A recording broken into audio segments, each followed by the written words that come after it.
Seja bem-vindo à Cultura e Tecido de Plantas. O meu nome é Sérgio e nessa videoaula de hoje nós vamos dar continuidade ao nosso estudo sobre a cultura de meristema de plantas. E agora que vocês já conhecem o que é a cultura de meristema de plantas, fica a grande pergunta: será que utilizando essa técnica nós realmente conseguimos eliminar os vírus dela ou não? É isso que nós vamos ver lá dentro agora. Então, dando continuidade ao nosso estudo sobre a cultura de meristemas ou cultura de ápices caulinares, na videoaula passada nós terminamos com essa pergunta: seria possível afirmar que, utilizando a técnica de cultura de meristemas, nós realmente fomos capazes de eliminar os vírus daquela planta? Essa é a grande pergunta. E para responder a essa pergunta, nós precisamos fazer experimentos. Não é uma questão de que eu acho que, eu acredito que, é possível que. Não. Nós temos que responder, comprovar experimentalmente se as nossas plantas obtidas a partir de cultura de meristemas estão ou não estão livres daquela contaminação virótica. E esse conjunto de experimentos que nós utilizamos para fazer essa avaliação, nós damos o nome de indexação. Então nós vamos indexar a nossa planta, e isso significa que nós vamos fazer testes comprobatórios que vão determinar se a nossa planta ainda está ou se ela não está mais infectada por aquele vírus que nós queremos eliminar. Não é o fato de ter utilizado a técnica de cultura de meristemas que nós efetivamente conseguimos eliminar o vírus. Nós precisamos comprovar se os vírus não estão mais presentes. E para isso nós vamos utilizar algumas metodologias. E aqui nós não vamos entrar em detalhes sobre cada uma delas, mas eu quero que você tenha a noção geral de como que esse processo acontece. Por quê?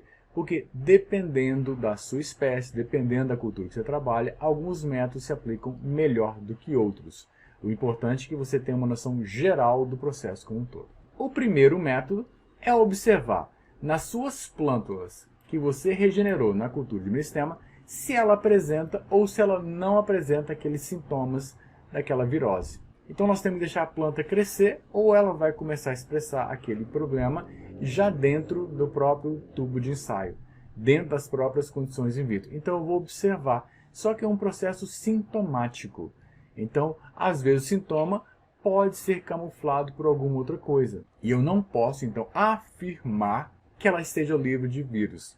Ou seja, se ela apresentar sintomas, eu sei que ela efetivamente está contaminada, que a cultura de meristemas não foi capaz de eliminar o vírus.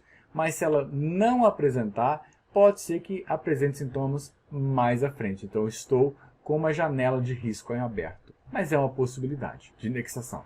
O segundo método de indexação é o uso de plantas indicadoras. O que são plantas indicadoras? São plantas que eu sei previamente que, se elas estiverem infectadas com um determinado tipo de vírus, elas vão apresentar um determinado sintomas. Então o que eu faço? Eu faço a minha cultura de meristemas, cresço a minha planta em condições in vitro, tiro uma parte da folha em condições in vitro, faço um macerado foliar, ou seja, coloco num cadinho como eu faria, faço um macerado, coloco ela em um determinado meio aquoso e agora eu aplico esse meio aquoso sobre as folhas da minha planta indicadora e aguardo. Se a minha planta indicadora começar a apresentar sintomas de infecção virótica, eu sei que esses vírus vieram da minha planta regenerada a partir de cultura de meristemas. Portanto, elas ainda estavam contaminadas por vírus, ou seja, a técnica não funcionou.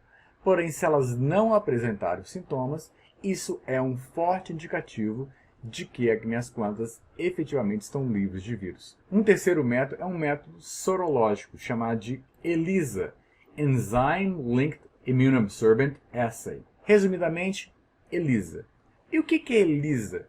O ELISA ele é um método laboratorial em que você vai detectar a presença ou não de um determinado composto. E ele está baseado no princípio da reação antígeno-anticorpo. Por isso que ele é um método sorológico, que eu utilizo anticorpos produzidos para um determinado antígeno específico. Então o que acontece? Existem diversas formas de ELISA, e aqui não é uma aula de imunocitologia, aqui é uma aula de cultura de tecidos. Mas existem diversas formas de ELISA. Tem ELISA direta, tem ELISA indireta, tem ELISA sanduíche, tem ELISA competitiva, tem vários tipos. Mas o princípio delas é o mesmo. E como é que isso funciona do ponto de vista prático? Eu vou pegar folhas das minhas plantas regeneradas, eu vou fazer um macerado das folhas de cada uma das plantas regeneradas. E aí eu vou colocar um tampão de extração e eu vou extrair um sobrenadante. Se por um acaso aquela folha estiver contaminada com vírus, esse sobrenadante vai ter a presença dos vírus lá. E agora eu comprei esse kit, eu não desenvolvo esse kit, eu compro esse kit em que ele vai ter anticorpos específicos para aquele tipo de vírus. Para qual parte? Normalmente para a capa proteica. Então foram desenvolvidos anticorpos para a capa proteica daquele vírus específico. Então você faz um ELISA para o vírus 1, faz um tipo de ELISA para o vírus 2, faz para o vírus 3, que são específicos para determinados tipos de vírus. E agora, o que vai acontecer? Eu vou ter uma reação. Antígeno-anticorpo, ele vai se ligar. Então a minha amostra vai ter uma reação do antígeno com anticorpo. E uma vez que ele reagiu, então está apto para desenvolver uma resposta. Mas eu não consigo ver essa resposta ainda. Aí o que eu faço? Eu coloco um determinado substrato, como em todos eles tem um determinado substrato, em que eu coloco ele junto com a minha reação naquela amostra que eu estou analisando. Por quê? Esse substrato agora ele vai ser degradado, vai ser quebrado, vai ser convertido por uma determinada enzima que eu coloquei lá que vai dar uma determinada reação. Ela faz parte do meu coquetel sorológico. Então o que acontece? Se eu tenho a presença do vírus, eu vou ter minha capa proteica presente lá. O anticorpo reconhece a capa proteica. Reconhecendo a capa proteica, agora eu coloco o substrato e ele vai converter esse substrato num composto de coloração que vai dar uma indicação visual. Eu vou saber se aquela amostra está ou não está infectada, se ela tem ou não tem a presença de vírus. Se a minha amostra não tiver a presença do antígeno, o anticorpo não se liga, eu vou fazer uma lavagem disso, o anticorpo vai embora, quando eu coloco o substrato, nada vai acontecer, não vai ter coloração nenhuma. Vai aparecer algo como mostrado nessa placa do lado direito aqui. Neste caso, os pontos em azul seriam os pontos em que houve reação positiva e os pontos em laranja, onde não teve uma reação positiva.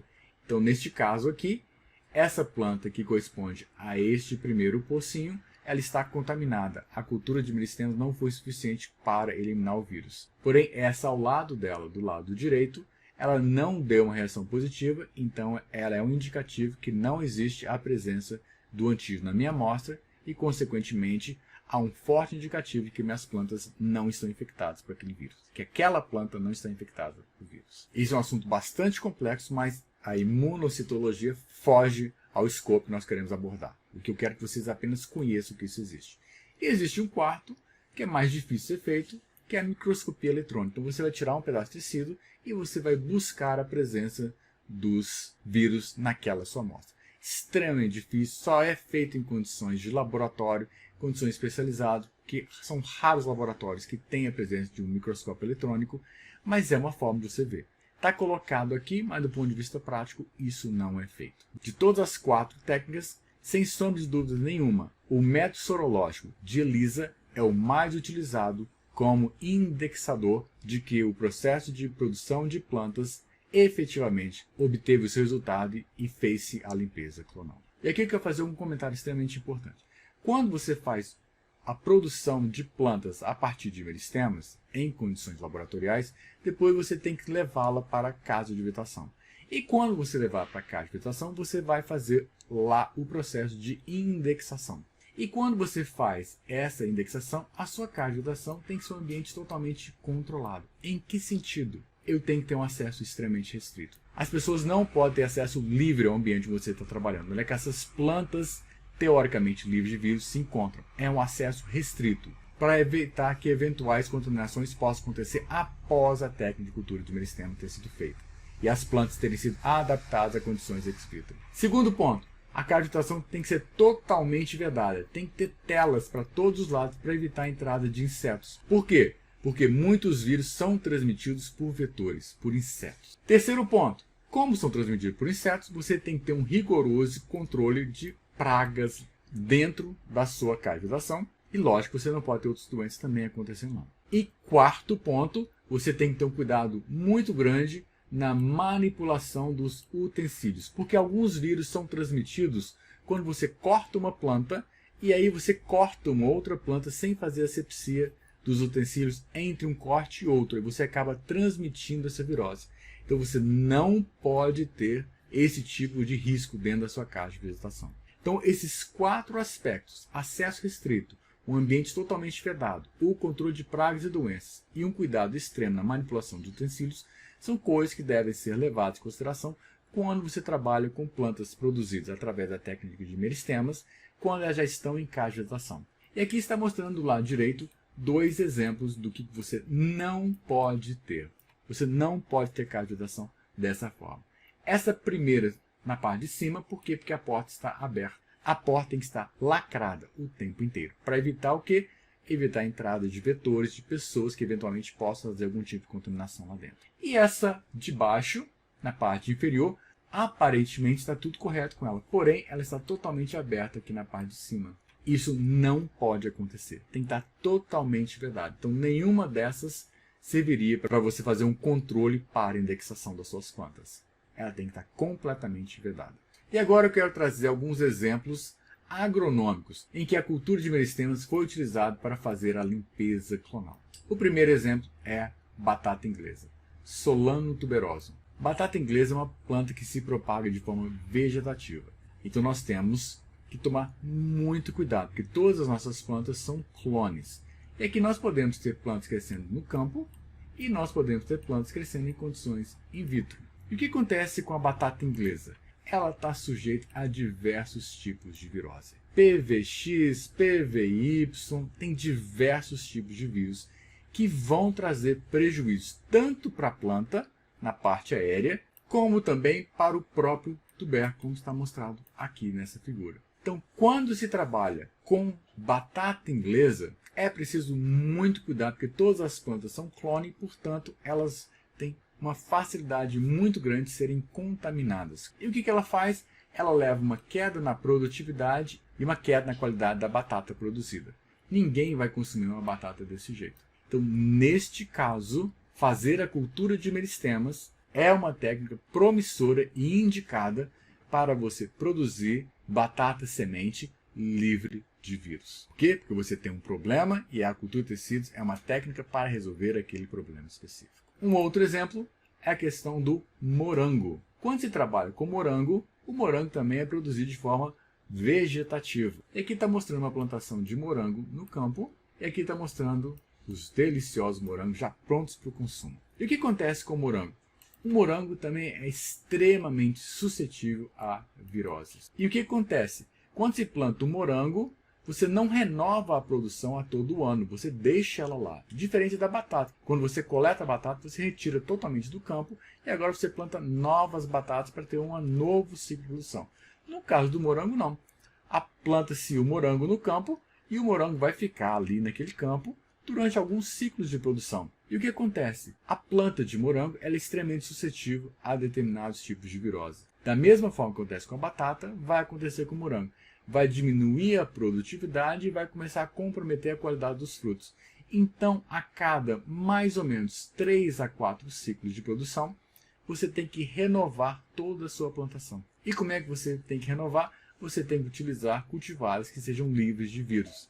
E como é que você faz isso? Utilizando a cultura de meristemas. Um terceiro exemplo é a cultura do alho. Alho também é propagado de forma vegetativa, então você utiliza os bulbos de alho para dar origem a uma nova plantação. E aqui está mostrando uma plantação de alho no campo, aqui está o alho já colhido, e aqui está mostrando o alho que a gente utiliza no nosso dia a dia na culinária. O problema do alho é que ele também é afetado por diversos tipos de virose. E essas viroses, e alguns tipos de viroses, eles atacam diretamente a parte aérea, e alguns tipos de virose atacam diretamente a formação dos bulbos. Então a produção, dependendo do tipo de vírus, chega a cair até 90%. Isso é um baque econômico extremamente grande. Então o que acontece? Você tem que utilizar cultivares que sejam resistentes a determinadas viroses. Mas às vezes você não tem. E o que você faz então? Você faz a cultura de meristemas. E fazendo a cultura de meristemas, aqui está mostrando uma plantação utilizando plântulas que já passaram pela cultura de meristemas, e aqui está mostrando dois exemplos de casos de vegetação, de viveiros, onde existe um controle absoluto de acesso e um controle absoluto em termos de fechamento com telas. E essas plantas produzidas a partir de culturas de meristemas, elas são colocadas ali dentro, é feita a indexação, as plantas que foram contaminadas são eliminadas, há um controle rigoroso de pragas aqui dentro, e uma vez que elas começam a produzir os bulbilhos, esses bulbilhos são utilizados para produzir mais plantas, para aumentar ainda mais a produção de bulbilhos, para depois sim utilizar os novos bulbilhos a partir da segunda ou terceiro ciclo de produção, para ser utilizados como bulbilhos sementes e que você vende no mercado, e aí a sua produtividade, que estava em torno de 10%, quando estava gravemente infectada, volta ao seu patamar inicial de 100%. Então você tem um ganho significativo em termos de produção. Só pelo fato de você ter feito a cultura de meristemas ou cultura de gemas caulinares, não garante que seu material esteja livre de vírus. Você precisa fazer testes comprobatórios. Você precisa fazer a indexação das suas plantas produzidas. Agora sim, comprovadas que não estão mais infectadas o vírus, elas apresentam um valor agregado muito alto, e aí você pode então agora retornar essas plantas para o campo, ou produzir novas plântulas, ou produzir novos propágulos, para você agora ter uma produtividade maior e uma qualidade dos seus frutos, ou da parte que você utiliza, maior. Basicamente, isso é cultura de meristemas. E era isso que nós queríamos passar para vocês aqui nessa videoaula. Nos vemos na nossa próxima videoaula. Até a próxima!